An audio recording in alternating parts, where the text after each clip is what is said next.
Кризниот штаб за бојкот предводен од Јанко Бачев, Филип Петровски и Љупчо Палевски со загрчава.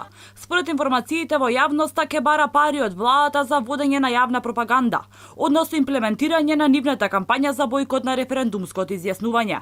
Претходно партијата Единствена Македонија, предводена од Јанко Бачев, реагираше што владата ги задолжила сите министерства и другите органи на државната управа да одвојат средства за кампања за референдумот. Ги предупредуваме сите министерства и другите државни органи дека одвојувањето пари само за владината кампања за референдумот нема уставна и законска основа, бидејќи е потребно или и владата и противниците да се финансираат од буџетот или и на двете страни да не им се дозволат буџетски средства за кампањата за референдумот. Според изјавите на министерката за одбрана Радмила Чекеринска, буџетските пари за јавна пропаганда ќе ги користи овластениот предлагач на референдумот, а тоа е собранието. А за утре ќе се знае колку пари ќе чини кампањата за предстојниот референдум. На следната владина седница, која според најавите ќе се одржи во среда, официјално ќе се одреди сумата која ќе се оддели за пропагандата.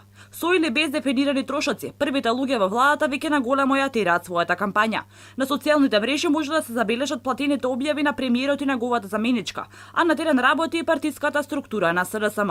Министерката Царовска вчера не откри колку средства од ресорот труд и социјала ќе се скратат и пренасочат во пропагандистичкиот период пред референдумот. Владата прави анализи и наредната недела ќе излезе со конечните податоци. Се уште се дефинираат сите чекори кои што ќе се превземат, што се ќе влезе во таа кампања и кога ќе има официјален став владата ќе ве извести. А вие како министерство немате одвоена средства за финансирање на референдумот? Владата во целост прави анализа на буџетските можности и кога ќе има детали ќе излезе со истите и ќе ги презентира пред јавноста. За разлика од Царовска, министерката за одбрана најави дека од своето министерство на владата на располагање ќе стави сума од €1.000.000 пари на граѓаните, идентична со она која незината партија ја потроши на последните парламентарни избори на кои дојде на власт. Од нашиот сектор за финансии испративме информација дека на располагање ставаме негдека помалку од 60 милиони денари кои што беа планирани за слични активности, меѓутоа сметаме дека е подобро да ги искористи собранието, а не ние